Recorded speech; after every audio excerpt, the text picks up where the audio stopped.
Salut tout le monde. Aujourd'hui, j'ai envie de vous parler d'un sujet dont on entend régulièrement parler et qui concerne le mot guérisseur. S'autoriser ou pas à s'appeler guérisseur. Qu'est-ce qu'un guérisseur et dans quelle mesure on peut se nommer guérisseur ou pas? Qu'est-ce que ça veut dire? Est-ce que c'est une question d'ego? Est-ce que c'est une question d'autre chose, de définition qu'on y donne? Et j'ai envie de vous donner ma vision par rapport à ça, qui est la vision issue du travail que j'ai pu faire avec mes guides. Alors oui, c'est vrai, d'un point de vue, on va dire général, quand on dit guérisseur, la première chose à laquelle on pense, c'est cette personne guérie. Or, c'est un petit peu plus complexe que ça, parce que en réalité, le guérisseur n'est qu'un maillon de cette chaîne de guérison, puisque comme dans tout soin énergétique, le guérisseur est avant tout canal des énergies guérisseuses, qui sont celles qui guérissent à part entière, mais qui ne peuvent transiter qu'à travers lui, qu'à travers ce canal dans la matière. En tout cas, elles peuvent transiter autrement, être envoyées directement à la personne, mais ce sera beaucoup moins profond en termes d'efficacité et de guérison que si c'est canalisé par la personne qui fait ce rôle d'intermédiaire et qui transmute ses énergies célestes dans la matière. Et puis le troisième maillon de la chaîne, c'est bien sûr la personne qui reçoit le soin, puisque si elle n'est pas prête à libérer, si elle n'accompagne pas ce chemin-là par ses propres auto-guérisons et son propre travail sur elle-même, la guérison ne va pas se faire. Donc en fait, tous ces maillons de la chaîne sont des guérisseurs. Nous sommes tous et toutes notre propre guérisseur. Les énergies célestes de la Terre sont les énergies guérisseuses en premier lieu. Et puis le médium, chaman ou autre qui va canaliser les énergies guérisseuses, pour moi, est lui aussi un guérisseur puisque c'est un maillon de la chaîne. Est-ce que ça veut dire qu'il guérit tout seul? Ça, non, parce que c'est une équipe. C'est une équipe avec les énergies guérisseuses, le canal, donc le médium, chaman ou autre, et la personne qui va s'auto-guérir elle-même et qui va en faire quelque chose et qui finalement va rendre ça possible.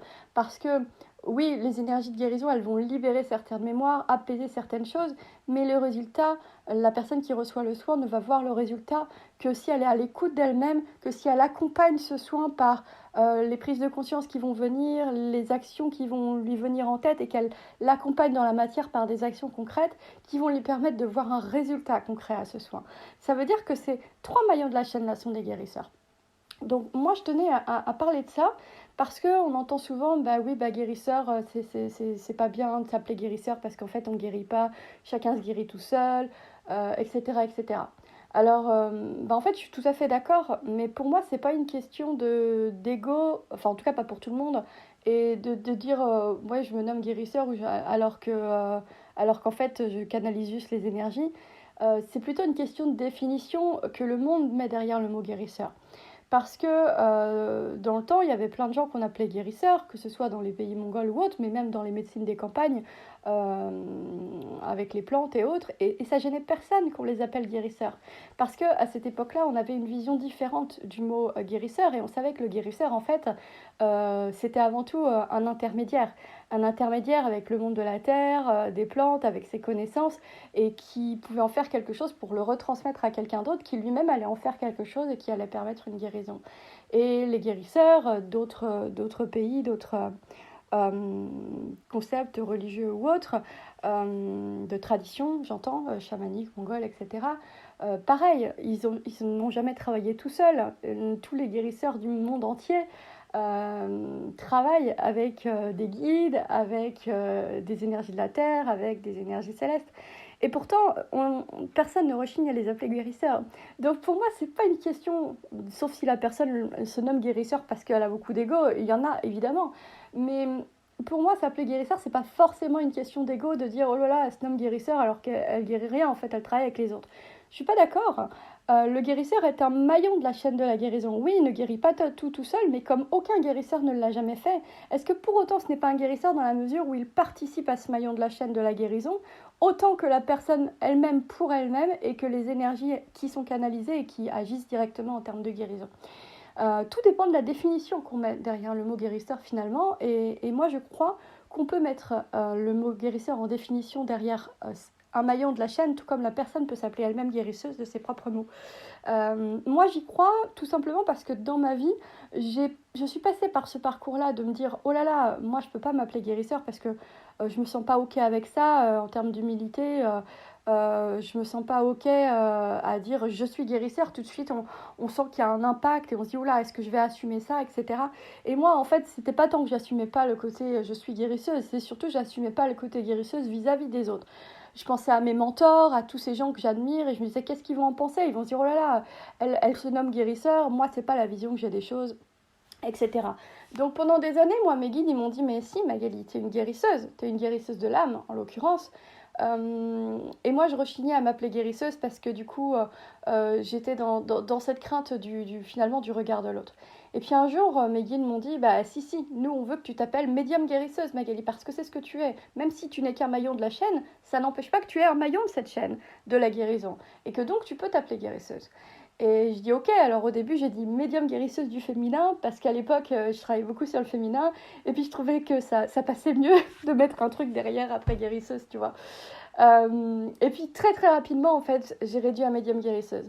Et comme mes guides me l'ont souligné, c'est vrai qu'il se passe des choses extraordinaires quand on canalise des soins. J'ai envie de vous préciser quand même qu'il y a une grande différence entre appeler une énergie de soin et la canaliser. Appeler une énergie de soin, il y a plein d'énergéticiens, de magnétiseurs qui le font. C'est-à-dire, ils appellent une énergie de soin et cette énergie, elle vient travailler directement sur la personne, mais elle ne passe pas à travers l'énergéticien magnétiseur. Lui, ce qu'il va faire avec ses mains, c'est qu'il va venir faire un autre travail d'harmonisation en magnétisme, mais finalement, ce n'est pas l'énergie qu'il a appelée qui sort par ses mains, c'est son énergie en magnétisme ou une autre énergie.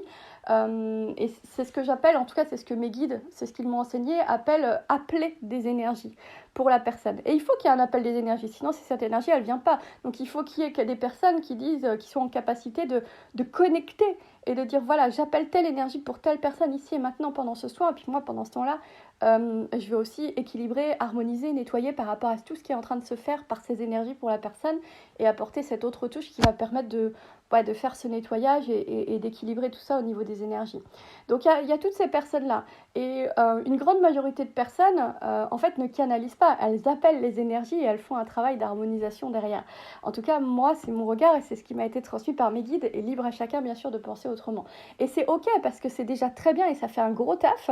Et moi, mes guides me parlaient d'à peu près 60%, c'est-à-dire ça agit déjà à 60%. C'est pour ça que dans plein de pratiques de soins énergétiques, on voit déjà pas mal de résultats. Canaliser, pour moi, c'est différent. Pour canaliser, il faut être un canal. Pour être un canal, il faut être un intermédiaire. Pour être un intermédiaire, il faut avoir une posture d'intermédiaire et ça s'apprend et ça se fait pas du jour au lendemain. Et là, on va être sur des médiums ou chamans, mais chaman, médium, en fait, c'est la même chose. Hein. On travaille juste pas avec les mêmes outils, les mêmes alliés, donc on appelle ça autrement, mais en fait, c'est la même chose. C'est-à-dire un canal, un intermédiaire entre le monde d'en bas et le monde d'en haut, entre le monde des vivants, entre le monde des esprits et entre tous les mondes subtils à travers nous. Et ça, il faut vraiment être médium, être canal pour canaliser ces énergies à travers soi. Pas juste les appeler et elles vont agir directement sur et pour la personne pendant que nous on fait un nettoyage, mais les canaliser à travers soi, dans la matière, pour pouvoir les retransmettre. Et là, ces personnes-là, moi ce que me disent mes guides, c'est qu'elles peuvent tout à fait s'appeler guérisseurs dans la mesure où ces énergies peuvent être transmises par un autre biais à la personne, mais ce sera beaucoup moins profond en termes d'efficacité. Tout simplement parce que c'est un peu comme l'adage qui dit « aide-toi et le ciel t'aidera ». Les énergies célestes, elles ne sont pas dans la matière. Donc, pour être retransmises avec la plus grande efficacité, la plus grande profondeur de soin, elles ont besoin de quelqu'un dans la matière pour les transmuter, les transformer à travers cette personne-là et pouvoir les retransmettre à la personne. C'est une sorte de catalyseur entre ces énergies et la personne qui va permettre justement ce chemin des énergies jusqu'à la personne. Et là, quand on canalise vraiment à travers soi, c'est-à-dire qu'on ne fait pas juste que appeler, mais qu'on laisse la place à ces énergies à travers nous d'agir pour la personne, voire même qu'on peut travailler, comme c'est le cas très souvent, en incorporation de ces énergies qui jouent complètement le rôle de venir guérir. Et là, on n'est plus sur la personne qui appelle, on est vraiment, elle vit, elle se laisse complètement incorporer par ces énergies. Là, on peut parler de canalisation. Bon, c'est une définition succincte, évidemment. On peut ajouter plein de choses pour expliquer ce que c'est. En tout cas, moi, je vous l'explique rapidement de cette manière-là, d'une manière très, très, très globale, hein, évidemment. Le but pour moi, c'est pas de rester plus longtemps sur ce sujet-là, donc je vous l'explique simplement comme ça. Bah là, quand cette personne fait ça, quand elle en a la capacité, parce qu'elle elle est vraiment un canal, un intermédiaire, et pas parce qu'elle fait une colonne tertielle, mais parce qu'elle a cette capacité à être un canal, et quand on est médium, quand on est chaman, encore une fois, c'est la même chose. En fait, on l'aide dès le départ, dès notre naissance, et on va en faire quelque chose ou pas. Ça, c'est une autre histoire, mais en fait, on ne cherche pas à devenir médium, on ne cherche pas à devenir chaman. On l'est, et après, on le devient par les compétences qu'on acquiert, mais on l'est au niveau de l'âme, même si on ne peut pas forcément en faire toujours quelque chose si on ne l'apprend pas, mais on l'est au niveau de l'âme. Et ça ne s'invente pas, et donc c'est pas quelque chose que tout le monde peut faire, pas parce que le guérisseur est au-dessus des autres, pas du tout, parce qu'il faut absolument de tout, et on a besoin de tout le monde, mais parce que ce n'est tout simplement pas sur le chemin de vie de tout le monde d'être médium et d'être un canal. Là, partant de là, on va avoir plein de gens qui vont appeler les énergies, qui vont déjà faire un travail extraordinaire, et d'autres qui vont canaliser ces énergies, qui vont permettre une autre manière d'accéder aux soins, une autre manière, une autre profondeur de soins. Moi, je le vois bien, parce que dans ma vie professionnelle, ça fait 20 ans que je travaille ma médiumnité. J'ai été pendant de nombreuses années énergéticienne, où je pensais que je canalisais les énergies, alors que j'étais déjà médium, mais je ne maîtrisais pas forcément au début de ma médiumité. Donc pendant des années, j'ai été énergéticienne et je pensais que je canalisais les énergies, mais en fait, je les canalisais pas du tout. En fait, je les appelais ces énergies-là et moi, je faisais un autre travail d'harmonisation et de nettoyage derrière. Quand j'ai commencé à vraiment maîtriser ma médiumnité et à canaliser ces énergies, à les incorporer, à les transmuter à travers moi pour qu'elles soient renvoyées à la personne, là, j'ai vu une énorme différence dans la qualité et l'efficacité de mes soins. Et on est passé de 60% d'efficacité de profondeur de soins à du 100%. Aujourd'hui, les gens qui viennent me voir, c'est impressionnant de voir les effets que ça fait, de voir toutes les personnes qui me disent honnêtement c'est la première fois que je vis un soin comme ça, c'est la première fois que je vois des effets comme ça, qu'au bout de 3 mois ça faisait des années que j'étais bloquée et que là enfin je suis débloquée. Tout le monde me le dit, tout le monde me dit ça, et c'est pas que moi, il y a plein de gens qui le font, je dis pas ça voilà, pour moi, il y a plein de gens dans le monde, et c'est génial, qui permettent de faire ça, et le travail des autres personnes est également très très très important et même fondamental, bien évidemment. Tout ça pour dire que la profondeur du soin, elle n'est pas la même, et moi j'ai vécu les deux. Donc aujourd'hui, mes guides m'ont enseigné ça et je vois très clairement la différence parce que je sais comment j'accompagnais il y a un certain nombre d'années et je sais comment j'accompagne maintenant et comment les énergies sont transmises et les effets qu'elles ont chez les gens. Donc je sais que canaliser, incorporer, c'est pas la même chose qu'appeler les énergies, même si on n'en est pas toujours conscient sur notre début de chemin spirituel et même après le début de notre chemin spirituel. Toujours est-il que il faut être médium. Et ça s'invente pas. On a tous des capacités médiumniques, mais on n'est pas tous médiums. Capacité médiumnique, c'est pouvoir développer nos capacités de clairvoyance, de clairconnaissance, de clairaudience, de magnétisme, etc. Ça, tout le monde a des capacités médiumniques qui peut le développer. Mais tout le monde n'est pas médium, parce que médium n'est pas un ensemble de capacités médiumniques, mais une mission. Une mission de médium, d'intermédiaire, de canal entre le monde des vivants, le monde des morts, le monde des terrestres et tous les mondes subtils, et en fait en tant que médium il va avoir le rôle d'en faire quelque chose pour le monde et pour les autres, et il va être aidé de ses capacités médiumniques pour pouvoir réaliser cette mission. Mais si on n'est pas médium, on peut avoir plein de capacités médiumniques mais sans pour autant avoir cette mission, parce qu'on ne s'est pas incarné avec cette mission dans cette vie, et c'est ok parce qu'on a une autre mission qui est trop probablement tout autant importante. Il n'y a pas de mieux ou de moins bien, il n'est pas du tout question de ça. C'est juste pour vous dire que quand on canalise vraiment les énergies, l'efficacité et la profondeur du soin, elle n'est pas du tout la même. Et là, moi, mes guides me disent c'est ok de s'appeler guérisseur, parce que dans ces conditions-là, on est un maillon de la guérison. Quelque part, quand on appelle les énergies, on est aussi un maillon de la guérison parce qu'on les a appelées, mais de manière moins importante. Mais quand on transmute les énergies à travers soi et qu'on a cette capacité à laisser la place, à les incorporer pour les transmuter et les retransmettre à l'autre, on est quand même un maillon important. Pas aussi important que les énergies guérisseuses elles-mêmes, qui sont quand même elles qui font le travail principal. Sauf qu'elles ne pourraient pas faire un travail aussi profond sans passer par nous. Elle pourrait faire un travail important, à de l'ordre de 60% d'efficacité par exemple, mais pas aussi profond qu'en passant dans la matière, parce que aide-toi et le ciel t'aidera. Et en les transmutant dans la matière, du coup c'est encore plus efficace, encore plus riche, encore plus profond, encore plus dense. Donc là, on est un maillon de la chaîne de la guérison et on peut dire que quelque part on est guérisseur, mais ça ne veut pas dire qu'on guérit tout seul. On est guérisseur parce qu'on est un maillon de la chaîne de la guérison et on est guérisseur en lien avec les mondes subtils, en lien avec les énergies guérisseuses et en tripartite avec les énergies, nous-mêmes et la personne qui va se guérir elle-même parce que c'est elle qui va en faire quelque chose derrière. Est-ce que ça veut dire pour autant qu'on ne peut pas s'appeler guérisseur? Parce que sans cette canalisation, il n'y a pas forcément cette profondeur de soin derrière. Sans cette canalisation, du coup, il y a des libérations qui vont mettre beaucoup plus d'années à se faire que la personne pourra faire quand même. Parce que ça viendra probablement à elle sous la forme d'expérience de vie ou d'autres choses. Le guérisseur, le médium ou autre n'est pas indispensable. Hein. Chaque personne peut se guérir elle-même d'une autre manière. Il n'y a pas qu'une manière de se guérir, il y en a plein. Mais il faut admettre que c'est un sacré coup de boost de passer par chez un guérisseur ou un médium pour libérer ce qui est prêt à être libéré ici et maintenant et ce qu'il est juste et bon de libérer pour que la personne puisse continuer à avancer sur son juste chemin d'âme et d'incarnation. Donc ça c'est sûr. Donc il n'y a pas de je suis guérisseur, c'est mieux que quelque chose. C'est pas vrai. Et il n'y a pas de je suis guérisseur, je ne devrais pas m'appeler guérisseur parce qu'en fait je guéris pas. C'est pas vrai non plus puisqu'on est un maillon de cette chaîne-là, mais juste un maillon.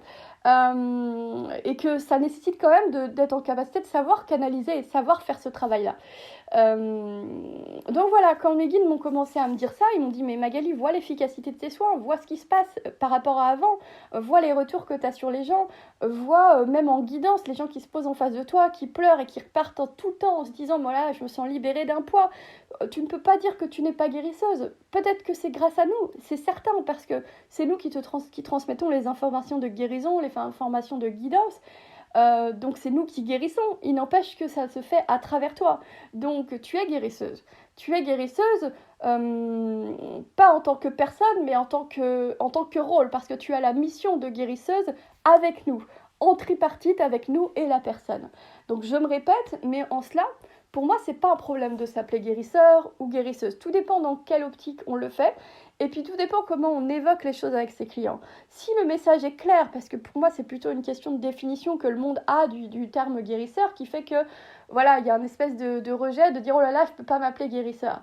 Mais si on y met cette définition-là, de dire parce que j'ai cette capacité de me connecter, de canaliser vraiment les énergies de guérison, de les transmuter et d'aider la personne à en faire quelque chose pour qu'elle s'auto-guérisse elle-même, si les choses sont expliquées de cette manière-là, qu'on s'appelle guérisseur mais qu'on ne ment pas sur cette façon de fonctionner et qu'on est clair dans notre définition du mot guérisseur et dans ce travail à trois, dans ce que l'on retransmet à nos clients, en quoi c'est de l'usurpation de s'appeler guérisseur dans ce cas? Parce qu'on est clair sur notre communication, sur le comment on fonctionne et de pourquoi on s'appelle comme ça et qu'on est tout à fait conscient que ce n'est pas nous qui le faisons, on est trois à participer.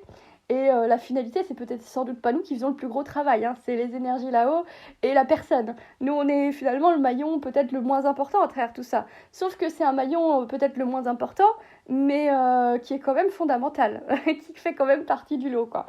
Donc voilà pourquoi moi, aujourd'hui, déjà parce que mes guides me l'ont demandé et parce que c'est vrai, je me nomme guérisseuse. Pas parce que je guéris toute seule, pas parce que j'ai beaucoup d'ego, parce que j'aime à croire que je suis quand même assez humble comme personne. Mais voilà pourquoi je crois qu'on peut s'appeler guérisseur. En revanche, il va y avoir plein de personnes qui vont s'appeler guérisseur avec beaucoup d'ego et qui vont pas avoir cette optique-là et qui vont dire bah moi c'est moi qui soigne, moi tout seul avec mon grand ego et personne d'autre que moi. Ça, moi, c'est mon opinion personnelle, mais je veux porter aucun jugement. Je n'y crois pas parce que pour moi, en tant que canal, on ne peut travailler qu'avec d'autres énergies et d'autres personnes, comme je vous disais tout à l'heure. Donc pour moi, c'est pas possible, mais après, ça reste mon opinion, je peux me tromper aussi, bien sûr. Donc voilà, là où il y a danger, je trouve peut-être, c'est d'aller vers des guérisseurs qui s'auto-proclament dans une guérison miraculeuse par lui seul, quoi. En dehors de ça, on peut se nommer des guérisseurs de plein d'autres raisons, à partir du moment où la communication est claire, comme je vous le disais. Donc voilà moi ce que j'en pense de ce terme-là de guérisseur. Et encore une fois, j'ai mis vraiment beaucoup de temps à l'assumer parce que je ne l'assumais pas, parce que justement il y avait cette image de cette définition dans le monde guérisseur égale guérie toute seule, mais pas forcément, encore une fois. Les médiums de tous les temps, enfin les guérisseurs de tous les temps, et même de nos lignées, dans les guérisseurs de campagne, on les appelait guérisseurs sans problème. Et pourtant, ils faisaient exactement la même chose, et ça posait de problème à personne. Donc, je vous invite simplement, à travers cet échange, à avoir une réflexion là-dessus, à poser une réflexion. Finalement, tout est une question de juste équilibre des choses. On peut avoir des gens qui se nomment guérisseurs et qui ne le sont pas du tout, des gens qui se nomment guérisseurs et puis qui se donnent tous les pleins pouvoirs et qui n'expriment pas du tout comment ils travaillent, hein, et qui sont loin d'être tout seuls pour faire ce travail-là. Et voilà, et on peut avoir des guérisseurs qui se nomment guérisseurs et jamais croire que je suis dans cette catégorie, et qui sont quand même clairs sur le fait qu'on n'est qu'un petit maillon de la chaîne, mais on est quand même guérisseur. En tout cas, moi, c'est le regard que j'en ai de par l'enseignement de mes guides, et qui font qu'aujourd'hui, j'assume ce mot-là. Et qu'importe mes pairs, ce qu'ils peuvent en penser. On voit souvent des textes sur les réseaux sociaux. Pourquoi ne pas aller voir un guérisseur? Pourquoi, voilà. Bon, moi, j'ai pas d'inquiétude là-dessus, parce que de toute façon, les gens qui doivent venir à nous, hein, c'est valable pour tous les thérapeutes, ils viennent à nous de toute façon. Et ils s'arrêtent pas à un mot en réalité. Parce qu'on ressent là où on doit aller, on sent qu'il faut qu'on aille vers telle ou telle personne. Donc voilà, j'ai eu un témoignage là, il y a quelques jours, d'une jeune femme avec qui je faisais des salons, qui fait des salons bien-être aussi. Puis elle me disait, mais ça faisait plusieurs années que je voulais venir te voir, mais à chaque fois, j'étais freinée, tu me faisais un petit peu peur. En fait, ce qui lui faisait peur, c'était le mot médium guérisseur. Et puis ce qui lui faisait peur aussi, parce que ça peut faire peur à certains, c'est que finalement elle ressentait qu'elle était attirée par mon stand, mais quelque part ce qui faisait peur, c'est qu'elle savait que ça allait être transformateur, et donc ça générait une forme de peur qui se cachait derrière le fait que c'était parce que j'étais médium guérisseuse. Et puis finalement, elle m'a laissé un témoignage il y a quelques jours en me disant, mais finalement je suis venue vers toi. Et elle disait en rigolant, quand elle est venue aux soins, je verrai si je te garde après, parce que des fois on fait des soins puis on voit pas de résultat, même si l'énergie est passée bien sûr. Et puis là elle me dit, mais je regrette tellement pas, il y a eu tellement de choses qui ont changé depuis le soin, c'est impressionnant. Et voilà, donc écoutez juste votre intuition quant à là où vous allez, les personnes que vous allez voir. Ne vous arrêtez pas forcément à un nom. Écoutez votre ressenti par rapport à ce nom. Je crois que c'est ça le plus important. Si vous êtes appelé à aller voir quelqu'un, l'important c'est pas forcément comment il s'appelle. Si lui, c'est juste pour lui de s'appeler comme ça et que c'est juste pour l'univers aussi, ça peut être ok. L'important c'est est-ce que c'est la bonne personne pour vous. Et là, peu importe comment elle s'appelle, ça peut être la bonne ou la mauvaise. C'est vous qui allez pouvoir le dire. C'est votre intuition, vos propres ressentis. Donc il faut avant tout s'écouter. Et puis pas s'arrêter forcément à un nom, parce que ça veut rien dire. C'est pas parce qu'on s'appelle guérisseur qu'on a une vision des choses étriquée et très égotique. Pas du tout. Voilà, donc j'avais envie de vous partager ce message. Dites-moi ce que vous en pensez, c'est ma vision. Vous avez le droit de ne pas être d'accord avec ça, évidemment, et je pense que plein de gens ne seront peut-être pas d'accord. Moi, c'est ma vision issue de mon expérience, de mon travail avec mes guides, de ce qu'ils m'ont demandé de mettre en place. J'aurais jamais cru qu'ils me demanderaient de m'appeler médium guérisseuse et qu'ils me diraient bah si, c'est ça que tu es. Donc j'ai fait ce chemin, mais ça m'a beaucoup aidé à m'assumer, et à assumer aussi cette mission que j'ai dans le monde. Donc ça a été une bonne chose pour moi de m'appeler comme ça, et comme tous les conseils qu'ils m'ont donnés de toute façon. C'est toujours le cas quand on écoute ces guides. Voilà, donc à vos commentaires si vous avez envie de partager des choses par rapport à ça. En tout cas, j'espère que vous avez apprécié ce temps de partage, et puis je vous souhaite une belle journée. Je vous dis à très vite, ciao.